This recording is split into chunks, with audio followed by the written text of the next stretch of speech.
போன நட்பினை கேட்டால் பசுமையான கதைகளை சொல்லும். பிரியமான காதலும் கூட பிரிந்த பின் ரணமாய் கொல்லும். ஆணும் பெண்ணும் காதலில்லாமல் பழகிக்கலாம். அது ஆயுள் முழுதும் கலங்கப்படாமல் பார்த்துக்கலாம்.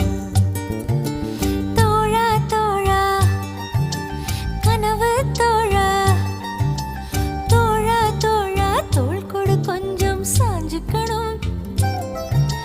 நட்பை பத்தி நாமும் பேசி தீர்த்துக்கணும். உன்னை நாம் புரிஞ்சுக்கணும், ஒன்னொன்னா தெரிஞ்சுக்கணும்.